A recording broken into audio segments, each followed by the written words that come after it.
everyone. Welcome to Center for Spiritual Living St. George. My name is Reverend Laura Hallett, and I am so thrilled to be here with you on this beautiful, crisp winter morning that we have here in St. George.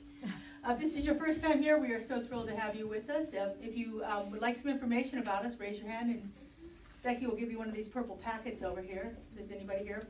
Becky over there? Raise your hand. Yeah. Thank you. Thank you for joining us here. We're pleased to have you. There's a little card in there with a gift from our bookstore, too, so if you'd like to check that out and see what's available. We have a beautiful bookstore over here with some new and used books. You have one also? Becky, we have somebody else over here, too. So, thank you. Becky will be right around with a packet for you. Inside there also is a copy of our Science of Mind magazine, which is one of the oldest, continuously published magazines in the United States. It was founded by Ernest Holmes, our founder, back in 1926. And so it tells you a little bit more about us, our beliefs and our philosophy and so forth. And if this is your second time back, we're so thrilled to have you back with us. I hope you found something here that intrigued you to come back and experience us again. And for those of you that are joining us on a regular basis, you know how special this place is, so we're glad to have you back. So we have joining us today in our music, we have Cody here with us, with Alan up here, and so we're going to start off with some music. So I invite you to stand. No. Do we stand in this one? No, we don't stand on this one. Don't stand. Just stay in your seats. Okay, ready? Here we go. I bow to the vine in you. Feel your light, it is shining through. I am grateful you are here today. Morning, good namaste. I bow to the joy in you. Feel your bliss, it is shining through. I am grateful you are here today. Good morning, friend, namaste. I bow to the love in you. Feel your heart, it is shining through. I am grateful you are here today. Good morning, friend, namaste. I bow to the truth in you. Feel your light, it is shining through. I am grateful you are here today. Good morning, friend, namaste. Good morning, friend, namaste. All right, now you can stand up. Shake a hand, meet a friend. Give a hug, whatever you're comfortable with. Spend a little time in community. Already done.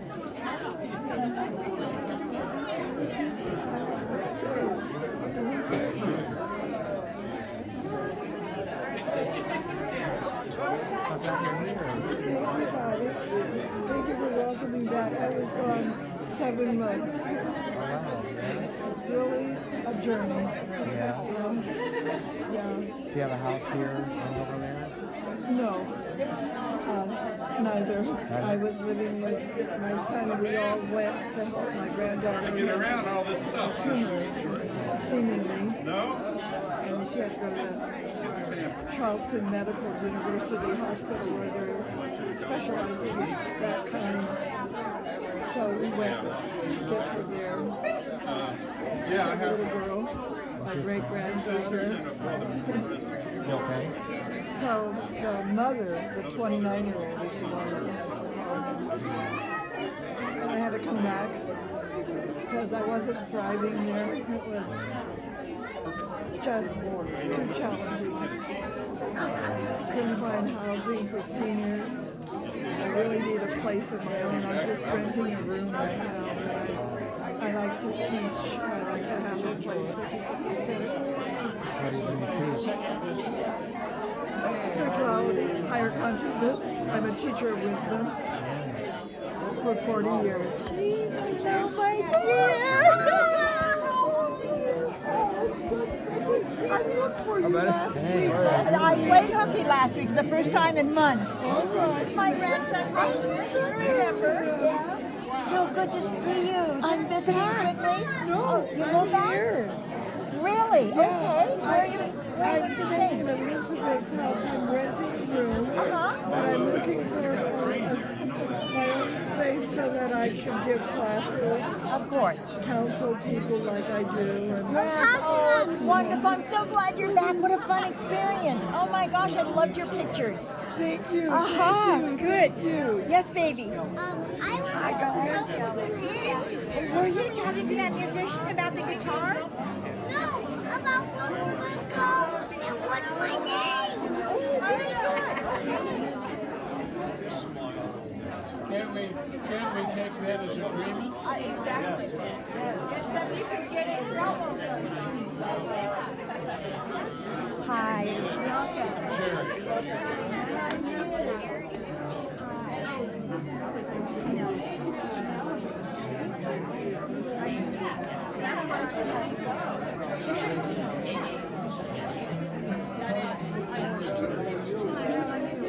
That's my grandson.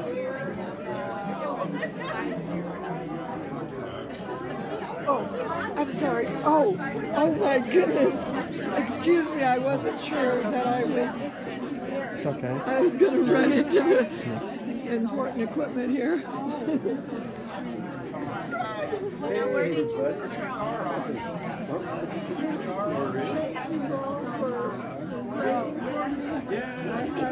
An amazing experience getting back. We'll talk about that. I just wanted to say hi to everybody. 2,400 miles.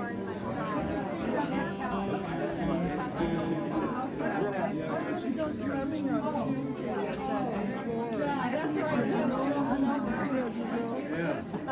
at the museum.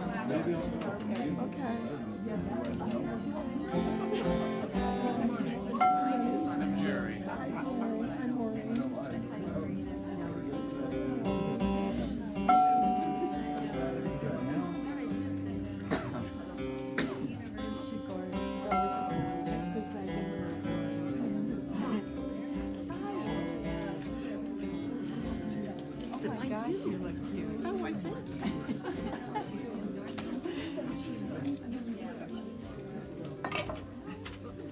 All right, as we prepare for our invocation this morning, if you would, take a moment, check your phones, make sure they're silent. If you're a Facebook person, check into Facebook, let them know you're here. By the way, we are live streaming, and I was reminded that we are live streaming throughout the entire service. So if you are standing near the iPad and you are talking, you are live streaming. So just, I want to be aware of that. Because if we stop it, then it winds up being 2 videos, and it's just a mess. So anyway, we're live streaming through the entire service. So, okay, so check your cell phones, make sure they're silent as we prepare ourselves for this morning's invocation brought to us by Becky Cooper, and Alan and Cody will lead us into it.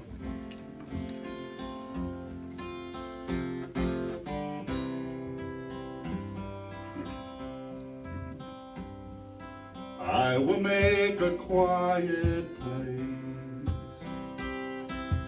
I will make a quiet place within my heart.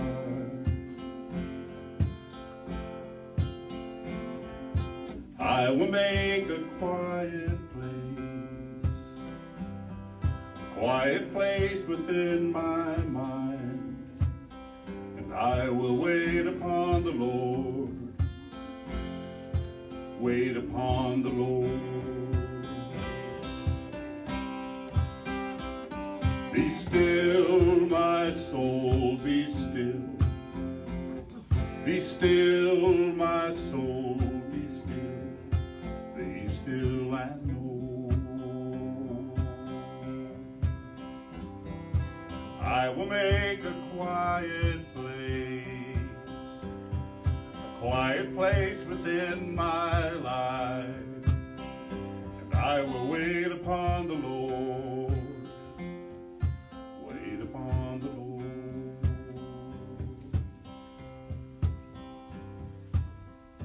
And as we sit here and wait upon the Lord, take another breath and know that in that breathing we are consciously and deliberately connecting with that one power, with all that is. And we know in that connection, in that oneness, that is our lives, and that is the life of everyone and everything that we know or don't know. That there is an underlying, penetrating,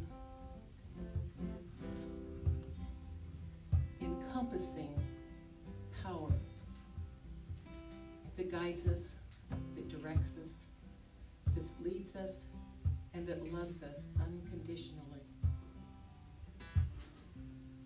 And it was that power and that presence that said to each and every one of us, hey guys, I've got a good thing going today. Are you willing to be there and be part of it? It's the next step in your evolution. And each one of us said, yes, yes, count me in. I'm willing and I am ready.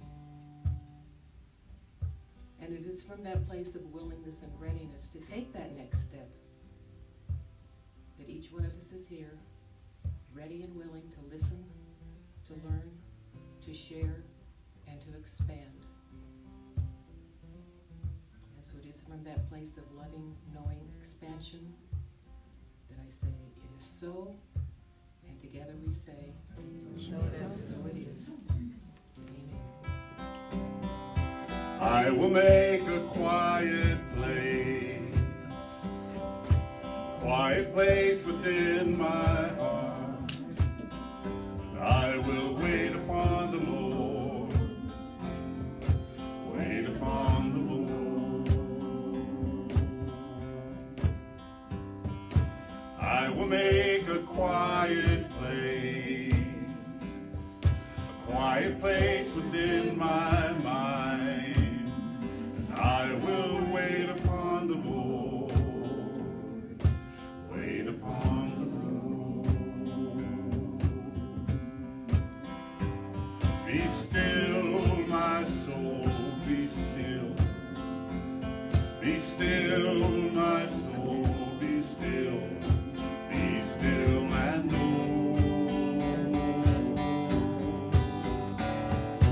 I will make a quiet place within my life. And I will wait upon the Lord, wait upon the Lord.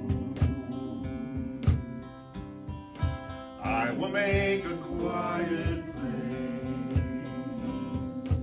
I will make a quiet place.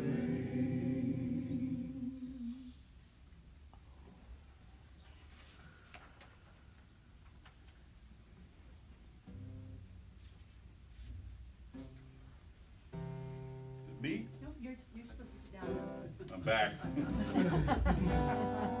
No, you need to sit down now. No, that's after. That's after? Yeah. Okay, we sit down. Way to follow instructions. That's it. Get it all worked out here.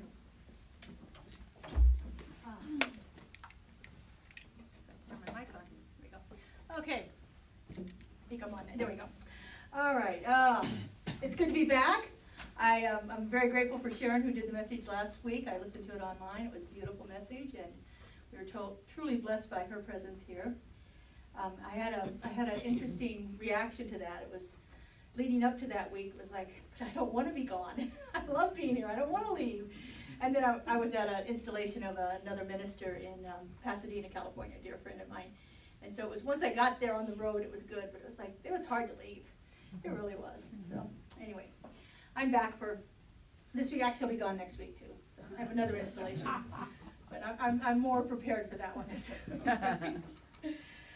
How do you like our new TV here? I've got to find my spot to work on it.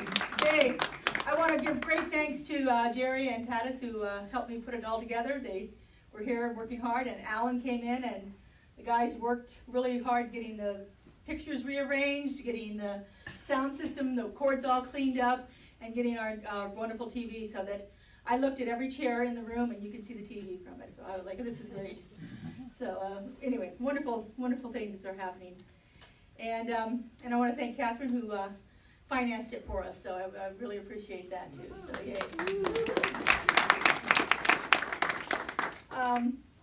So this year, we started working on what we're calling spirituality in action.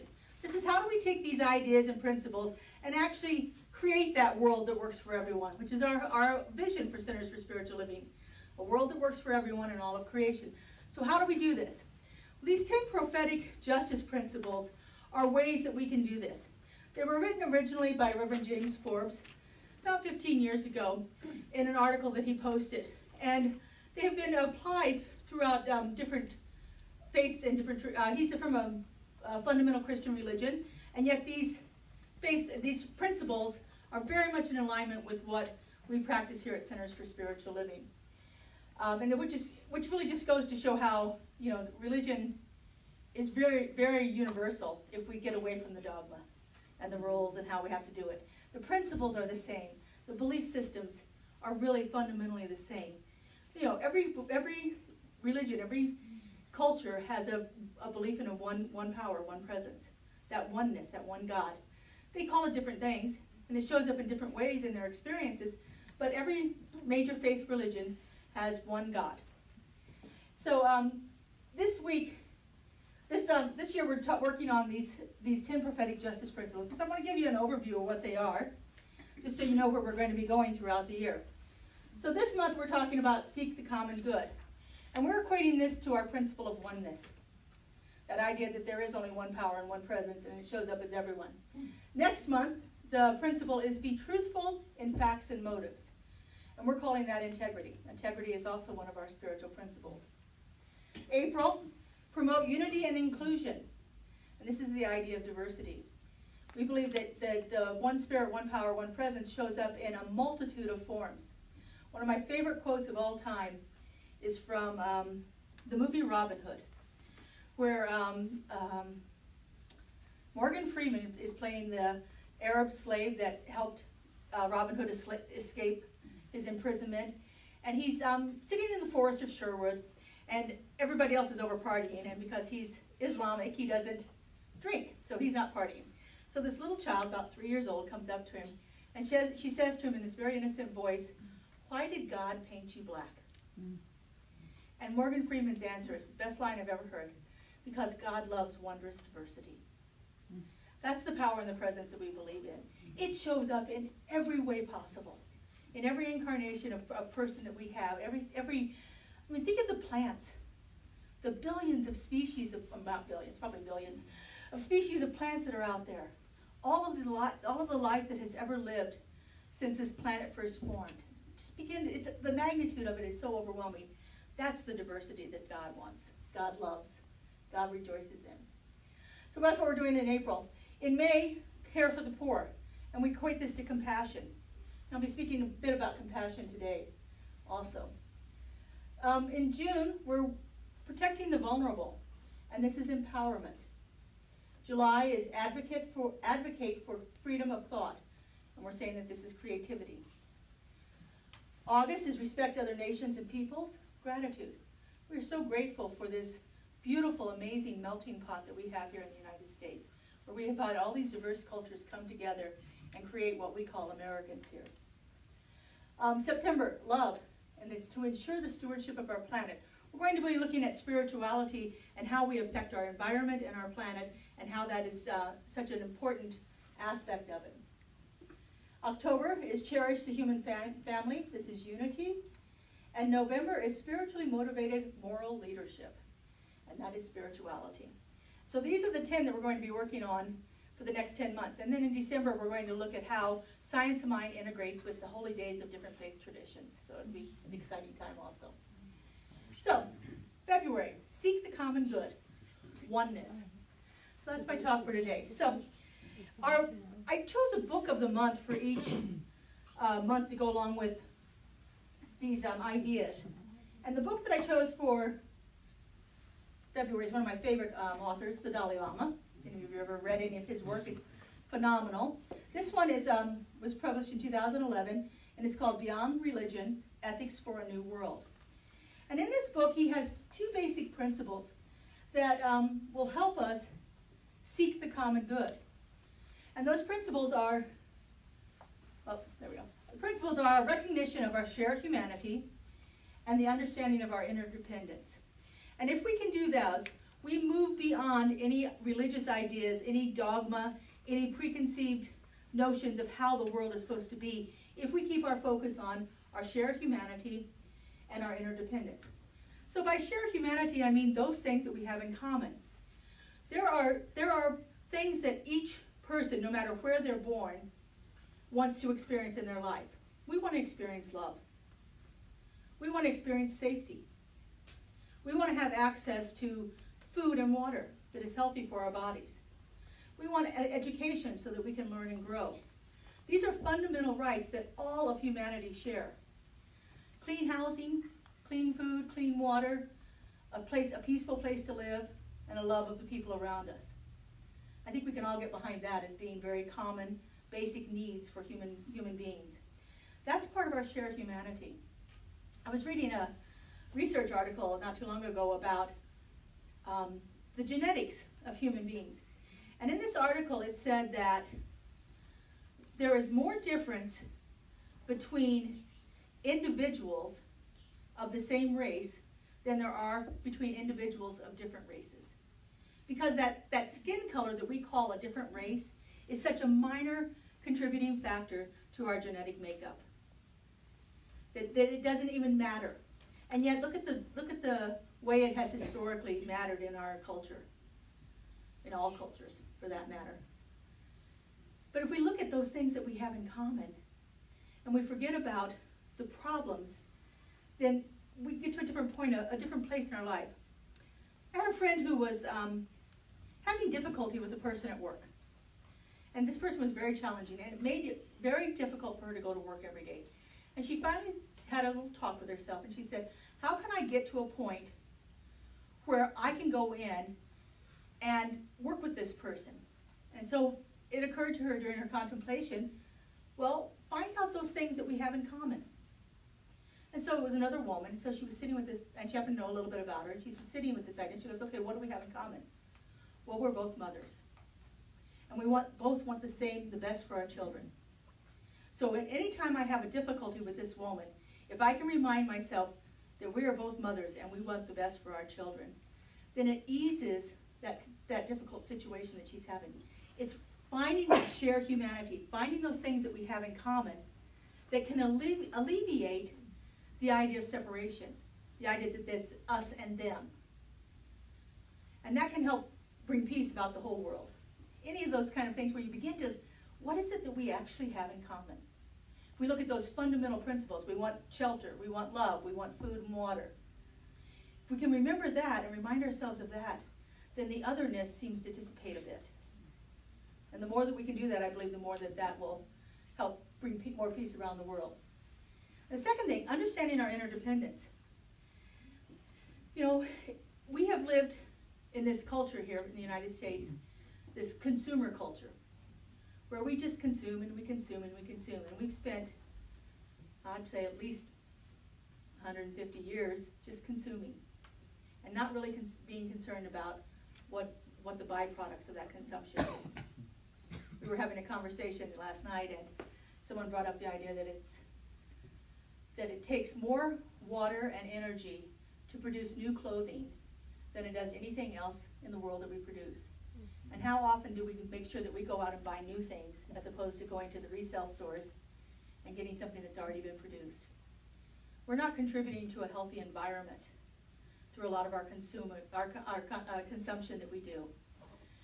Not only are we interdependent with the other countries, because I mean you've seen the pictures of the ocean with the huge floating trash piles. You've heard places like Flint, Michigan, with the water is so contaminated that no one can drink it. These things are real and they're happening and they affect other people. And we can sit in our own isolation and think, well, this doesn't affect me, I'm good, my water's clean, I don't have to worry about it. But it is not only worldwide a problem, but it's an intergenerational problem. What are we leaving for our future generations? So if we get to that idea that we are interdependent, that what I do in my own experience does affect people around me. Not only does it affect us in our consumption of things, but it affects us in our emotional attitudes, and so forth. How many of you have ever walked into a room where someone's in a really bad mood? Can you feel it? It affects us whether we know it or not. But if I can keep myself in that place of peace, then I become a benefit to the people who are around me. If I can be coming from a place of love, then I can be beneficial to the people that are around me. If I can respond to hate with love, then I can help conquer the hate. You know, Martin Luther King said it beautifully. Hate cannot drive out hate, only love can. Light cannot drive out darkness, or darkness cannot drive out darkness, only light can. So if we come from that place of love in ourselves, then we are a beneficial blessing to anybody that comes near us. You know, I've been in encounters before where the person is really having a bad day. And I walk up to them and be that place of calmness and compassion and peace. And that moment, at least that moment, has shifted for them. Because they're not getting faced with that same thing that they're feeling within themselves right there. And so we are, in all kinds of ways, interdependent upon each other. We have this beautiful shared humanity, and we have this interdependence. And those are the two fundamental principles for seeking the common good. So, oh, that's too soon. Oh, that's one I wanted. So this is what the Dalai Lama says in his book here, and I have to turn to see it. That was a little bit better over there after that. We are all by nature oriented toward the basic human values of love and compassion. We all prefer the love of others to their hatred. We all prefer others' generosity to their meanness. And who among us does not prefer tolerance, respect, and forgiveness for our failings to bigotry, disrespect, and resentment? Looking at those things that we have in common, looking at how we are interacting with other people in all kinds of ways in our lives, we begin to create that world that works for everyone, not just for ourselves. We can no longer live in isolation. You know, I loved Star Trek, and I remember in the Star Trek movies, they had this world that didn't have borders. Mm-hmm. And I just think what a grand idea that is, and what a goal that is to work towards in our lives, to find that way that we can live without these borders. Instead of relying on the fear that has driven us to separation, begin to look at their shared humanity and those things that we have that are dependent upon how other people are. You know, we no longer live in that isolated world that we lived in 100 years ago. It's a global world now. And so as we begin to develop those kind of belief systems, I think that we're going to be able to create that world that works for everyone. So the Dalai Lama speaks a lot in his book about the way to get to this, the way to get to our shared humanity and our interdependence is through the practice of compassion. And so compassion is that idea that I can understand what you're experiencing. I don't have to take it upon myself, but I can share it with you. I don't have to absorb it, but I can witness it for you, for whatever it is you're going through. And when we become that place of compassion and peace, then anything is possible in our lives. And so as we're speaking this month, we'll be talking a little bit more about this idea of developing that compassion, because that compassion allows us to seek the common good. What is good for everyone? Not just what is good for me or my country. What is good for everyone? And that's the way to get to that place, to really fulfill our visions. So, how do we begin to do this in our own community? And so, there we go, that's the one I want. So how do we begin to seek the common good in community? Well, many of you already are doing these things. You are in sacred service to all kinds of things. I hear people come in and tell me about it. Oh, I was volunteering for this over there, and I did this and this for this organization, or I was involved in this charity, and so forth. And so we begin to give of ourselves, what we call our time, talent, and treasures here. We begin to give of ourselves through our time, our talent, and our treasures. Jerry and Alan and Tatis gave of themselves for 2 days this week, giving their time and talent and treasures to us, and bringing about this beautiful display that we have up here. If you get a chance, look in the children's room. They filled it full of toys for the kids. And so it's going to be a great experience for our children there because of their efforts for that. And we are experiencing it up here. They've given their time, their talent, and their treasures to us. The other thing that we have to do is we have to commit to it. And commitment is about more than just saying, oh yeah, I'll be involved in that.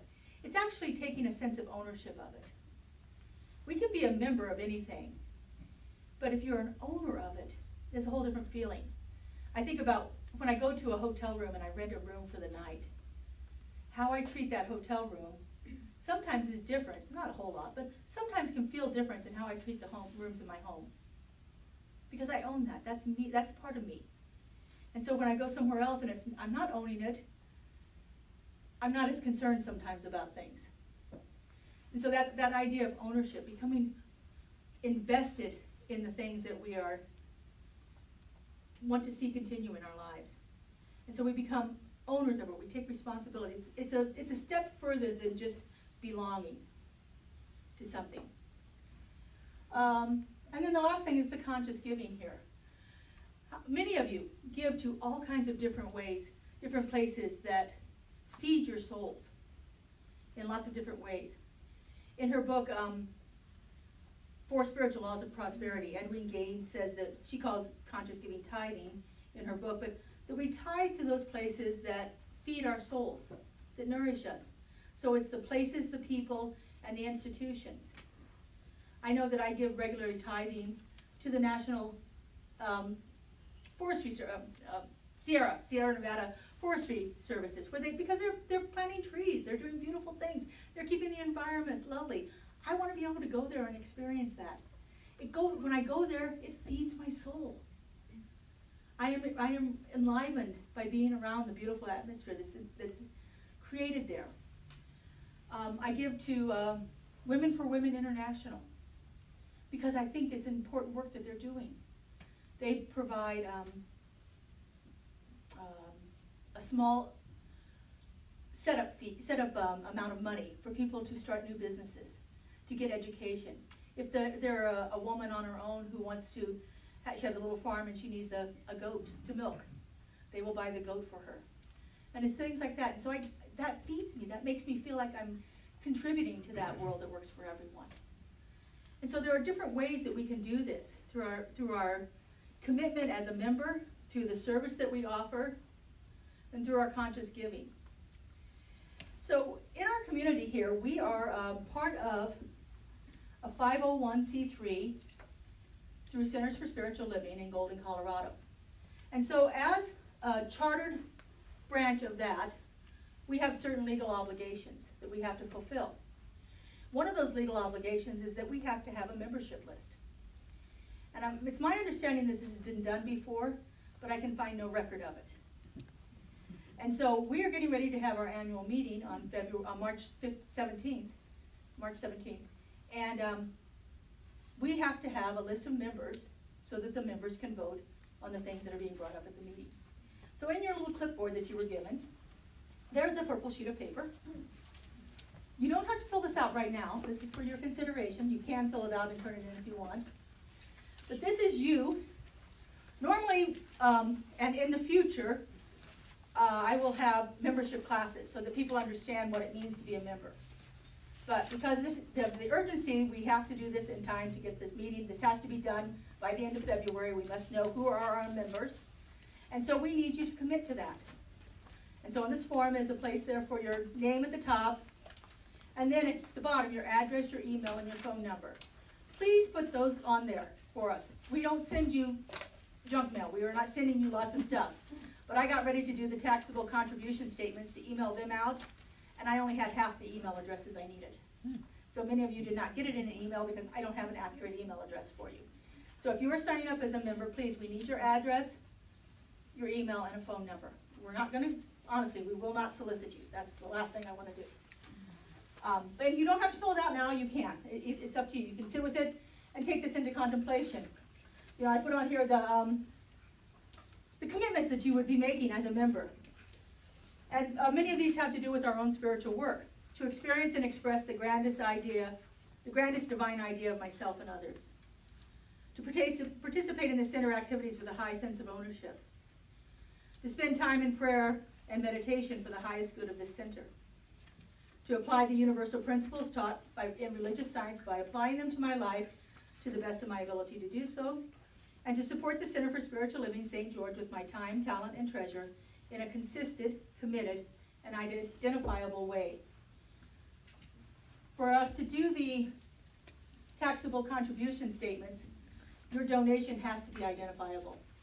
So you're given an envelope where you can write your name on it if you're giving a cash contribution, or if you're giving a check or a credit card contribution, we have your name with that.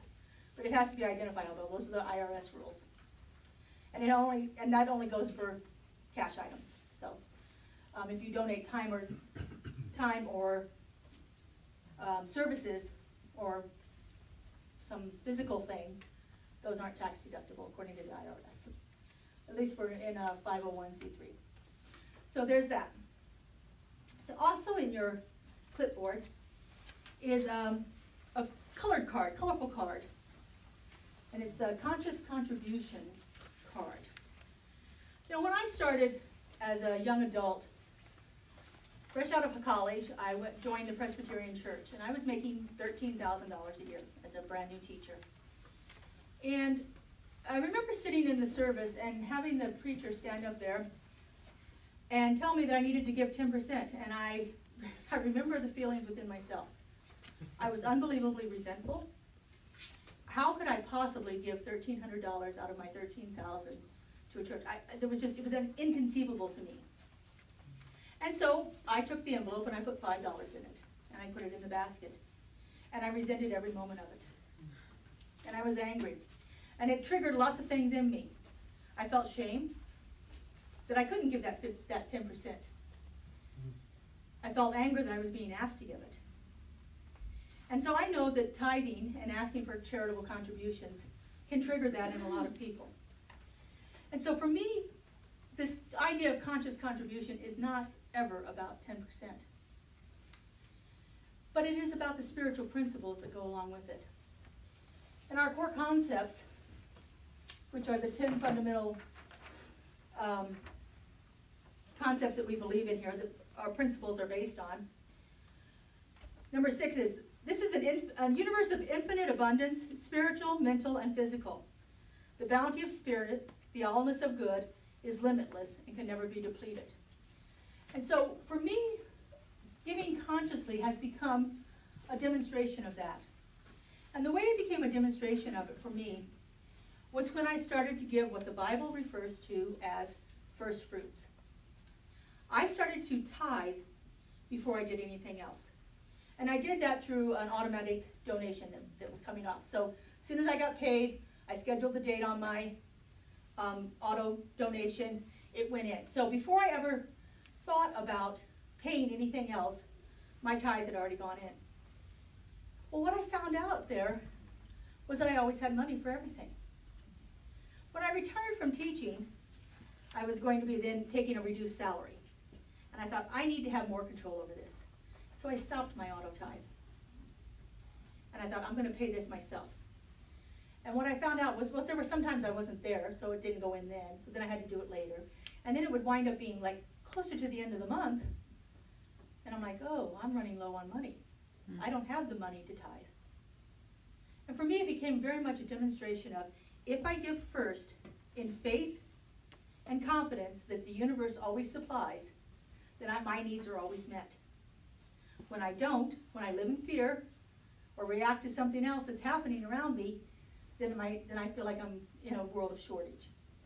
And for me, it's been a very powerful demonstration, that idea of that giving the first fruits. You know, the first fruits are in the Bible. You know, this was an agricultural community when the Bible was originally written. So it's giving the first thing. It's not worrying about, and of course the first fruits were generally the best things that came off of it. You know, if you look at the books of Leviticus and so forth, where they're talking about all of these offerings that you have to do, it's always an unblemished animal that they have to offer. They have to give the best. And so for me, that's just a total understanding of this idea that if I give first the Spirit, I'm not giving the Spirit, I'm giving it to where I'm spiritually fed. If I give first, then my needs are met. If I withhold and feel constricted within myself, then that's what my experience is a constriction of money flow in my own good. I don't know what it is for you. I don't know what your circumstances are. And so I created this chart. Actually, I found this at Unity of Hawaii. This is where I got it from.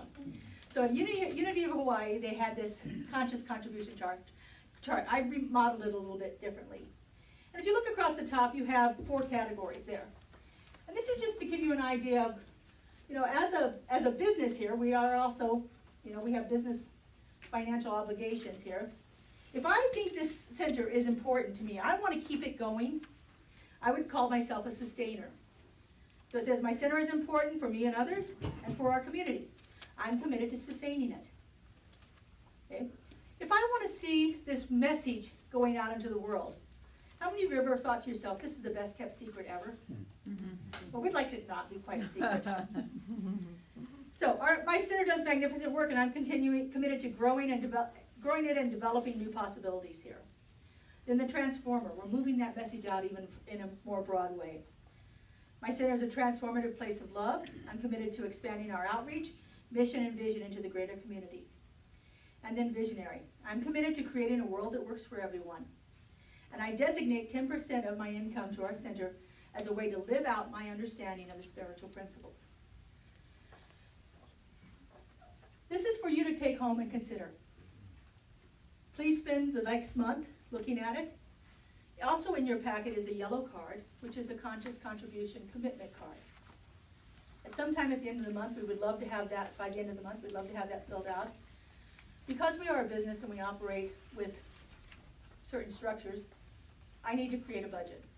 And so to create a budget, I need to know an estimate of what we're going to be able to have. So I could do it based on last year's, but last year's is so much different than the years before that I'm not really sure that that would be even a realistic budget. So it's different in a good way. So anyway, I know these things can trigger a lot of emotions within people, and I understand that. And I'm open at all times for you to come and talk to me about it in any way that you want to. Like I said, there are a couple things that, because we are in community, and we are trying to seek the common good for everyone here, there are certain things that we have to do. And so one of them, like I said, is membership, and the other one is the conscious contribution. I think that's all I put on there. Yeah. So, anyway, like I said, if you have any questions about that, remember my office hours are 1 to 5, Tuesday, Wednesday, and Thursday. Please come on in and talk to me about that in any way that you want to. Or, you know, oh, I have a new phone number, by the way. I have a phone.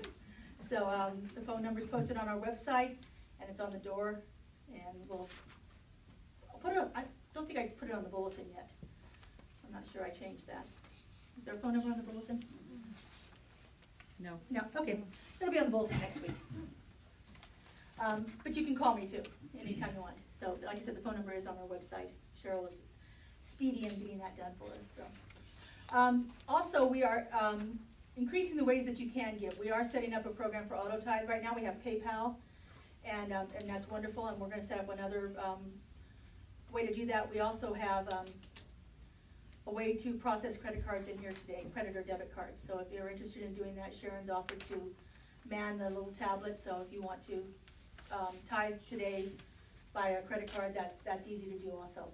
That's how I did mine this morning, because I ran out of checks, so it worked out well. All right, so we're going to take all of this into prayer and just sit with this and allow it to move through our consciousness. So the guys to come on up here. Oh, I hit the wrong thing. There we go. All right.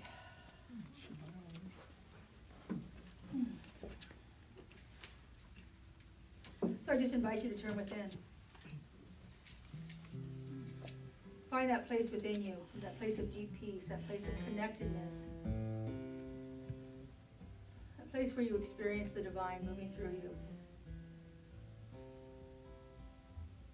And it is from this place from which we pray. And so I know that right here and right now there is only one.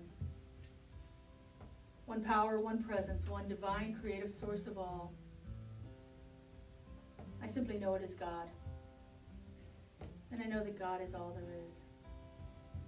That this oneness permeates all life. That it is the very life of everything that has ever been created.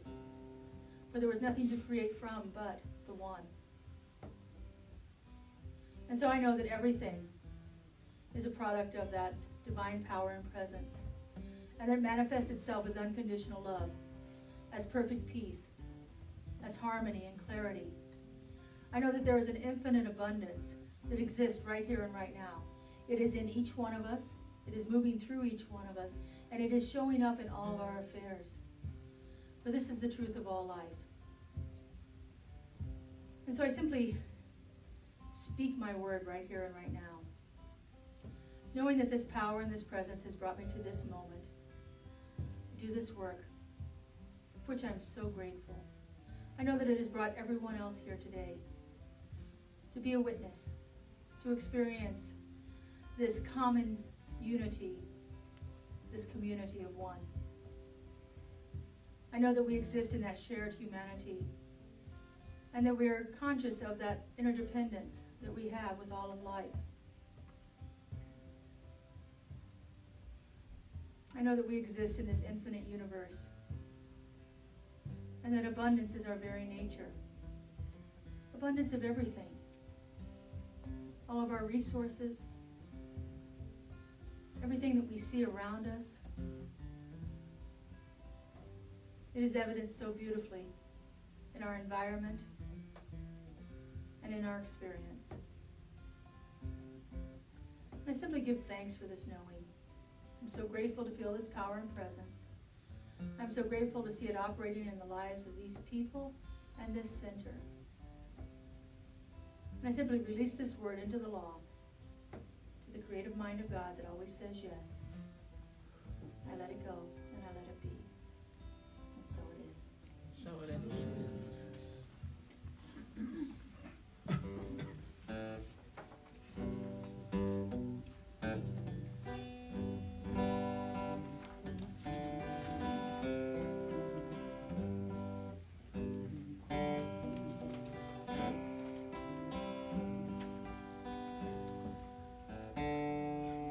I'll be right with you.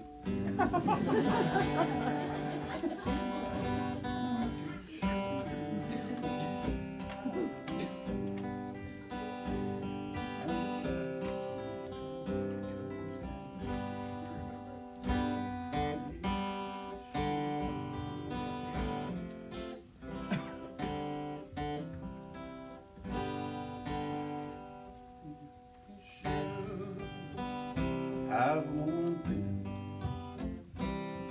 and the dust that covers him gives a clue to where I've been. But now I've returned to a home that nurtures me, and love as remedy. Of course, I return to the source of my creation, opening the place of my transformation, and now I see that love lives in me. I return to the story of our oneness, flourishing, fearless, free, and full of conscious mind. I stand and sing, I have returned. Day after day, there are many paths to choose. So we win, some we lose. Still all lead to one, where the hearts that tarry there believe in love beyond compare. And finally I trust your embrace and give thanks for the journey here. Yes, I'm awakening. I stand and sing. I return to the source of my creation, opening to my place of transformation. And now I see love lives in me. I return to the glory of our oneness, flourishing, fearlessly and conscious and mighty. I stand and sing, I have returned. I have returned.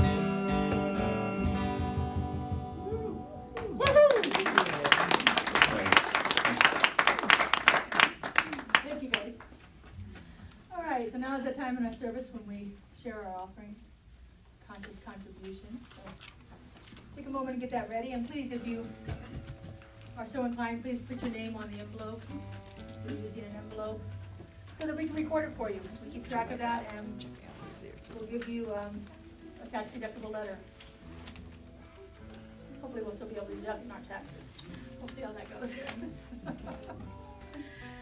Anyway, when you're ready, please take it and hold it near your heart. And in whatever way you choose, give it a silent blessing.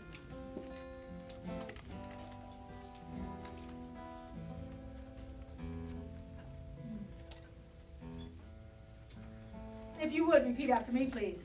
This gift I give. Goes forth from me. Does amazing and miraculous things. Creating a world that works for everyone. And returns to me in kind. Pressed down and overflowing. That comes from the same part where they talk about first fruits, by the way. All right, thank you.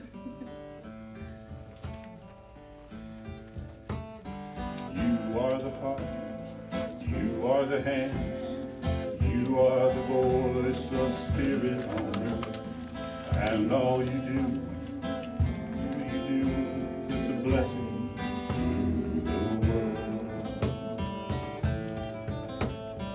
I am the heart, I am the hands, I am the voice of spirit on earth, and all I am, and all I do is a blessing to the world. We are the heart, we are the hands, we are the voice of spirit on earth, and all we do is a blessing to the world. We are the heart, we are the hands, we are the voice of spirit on earth, and who we are, and all we do is a blessing to the world.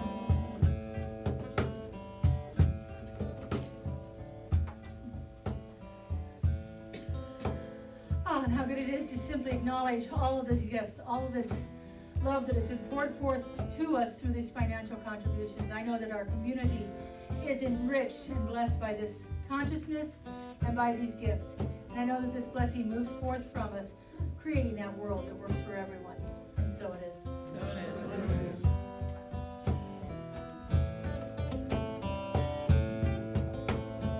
We are the hands, we are the hands, we are the voice of spirit on earth, and who we are, and all we do is a blessing to the world.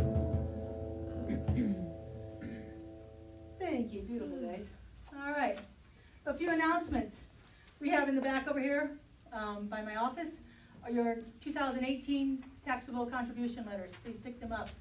If you gave last year in an identifiable way, we kept track of that, and we have a letter printed out for you that you can use for your tax purposes. My installation, yay. So if you're not familiar with what an installation is, it's a formal ceremony It's a big party, thank you, it is a big party. It's a formal ceremony.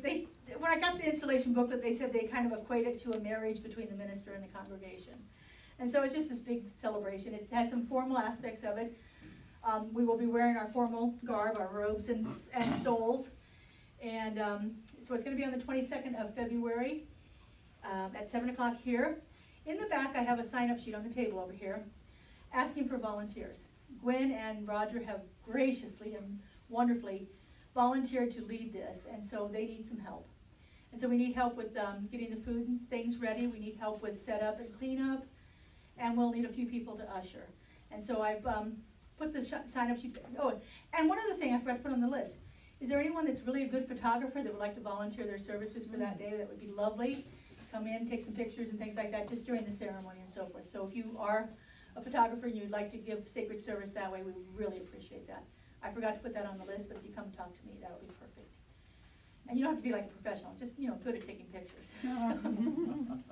Yeah, you don't get the thumb in the way and cut the top of the head off, that kind of stuff. So, there'll be several guest ministers here. I have dear friends that are coming in to join me with this celebration, and so it's just a big party, and we're going to have a magnificent time. So I encourage you to come to that. Following that, I didn't make a slide for it, which I should have. My friends from California are going to be doing this Enneagram workshop on Saturday, the 23rd, following the installation. Enneagram is a way of bringing awareness to your personality and seeing where, if you're in relationship with someone else and you might be having a difficulty, it helps bring awareness to what that is, because that person also has a personality type too, and they may not always work along with each other. And so the Enneagram workshop is a phenomenal way, and my friends have put a new twist on it that makes it a really great experience. So anyway, they'll be here on the 23rd to do that, so we'll have some more information about that. I think I've got a sign on the door already, but I forgot to do a slide. Our annual membership meeting I spoke of already is March 17th. Right after service, we're going to be having a potluck that day. Since it's St. Patrick's Day, we thought we'd do baked potatoes and all the fixins and stuff for the celebration of St. Patrick's Day. I'll probably bring some corned beef and cabbage. That's my thing. We have a class coming up, Foundations of Science of Mind. I feel like I'm standing in the way here, but I don't want to get feedback. So this will be Tuesdays, February 19th through April 23rd. It's 10 weeks. The textbook that we use is The Science of Mind. It's actually our textbook. With that, this is it's actually called the New Foundations of Science of Mind. So if you've taken the other foundations classes, there are little differences in there. One, we use a different book, and there are some differences in the content too for this class. I happen to like this version better than the older foundations class, so that's what we're going to teach. Sign-up sheets on the back table. And Science of Mind discussion group with Gwen and Chris on Mondays from 4 to 5:30. If you want to find out, explore some of the things that we talked about today. I lost my thought. So if you want to explore any of the ideas that we've been talking about today, come on in and talk about that. They'll also have the Science of Mind magazine. They'll talk about the daily reading from that, and then whatever else comes up that pertains to Science of Mind principles. Book of the month, I already showed you that. That's the Dalai Lama's book. We meet here on Wednesdays at 2:30. If you're interested in reading along with us, on the back by the sign that has all the books of the month, there's a bookmark that has the reading schedule for this book on it. So, meditation and more. It's our Wednesday evening service. We come in each Wednesday night and experience a different type of meditation technique. So come and join us for that. It's becoming quite a nice experience. And then it's my office hours, and I didn't put a sign-up sheet out today. I left it. Yeah. Okay, so anyway, if you'd like to see me, come and talk to me. We'll schedule some time together. You can call me. All right, so we have our bookstores open after service over here. And check it out, see what's available there. We have personal prayer with Becky. Becky, you're going to be praying up here in the prayer room, in the practitioner room. So if you'd like to experience personal spiritual mind treatment, please come and see Becky. And I went in there and saw it. That table is loaded with food today. So we've got all kinds of wonderful goodies. Thank you all who brought things to share with us today. It's a beautiful expression of that. We had someone bring in a lovely copy of the Science of Mind book that they would like to donate. First hand gets it. There you go. All righty. See how we just shared that wealth? Alrighty. Closing affirmation. Would you stand and join hands, please? We don't have to touch everybody, but as much as we can here. I'll touch everybody. All right. Would you repeat after me, please? Something wonderful is happening to me right now. Something wonderful is happening to me right now. It is this thing called life. It is this thing called life. Life is in my mind. Life is in my mind. Life is in my heart. Life is in my heart. Life is in my body. Life is in my body. Life is in all of my affairs. Life is in all of my affairs. I am it. I am it. I receive it. I receive it. I embrace it. I embrace it. And I express it. And I express it. Just the way that it is. Just the way that it is. And just the way that it's becoming. And just the way that it's becoming. Thank you, life. Thank you, life. And so it is. So it is. All right. Let's sing our song.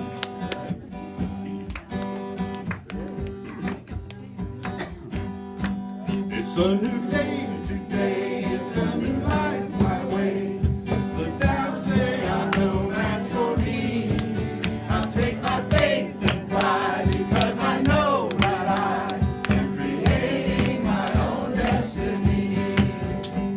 The past is gone, it has no power here. I'm a mighty force in spirit's atmosphere. So I choose to grow, yes I choose to thrive. This longing will not be denied. It's a new day today, it's a new life my way. The doubts they are no match for me. I take my faith and fly because I know that I am creating my own destiny. Right here, right now, I claim that I am whole. There is nothing else that I need to know. So I affirm my worth, yes, I'm deserving of God's goodness abounding in love. It's a new day today, it's a new life my way. With doubts they are no match for me. I'll take my faith and fly because I know that I am creating my own destiny. I'm creating my destiny.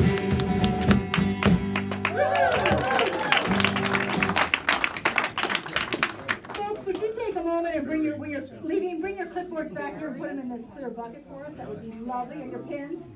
Thank you. Clipboards, pens. We just need one.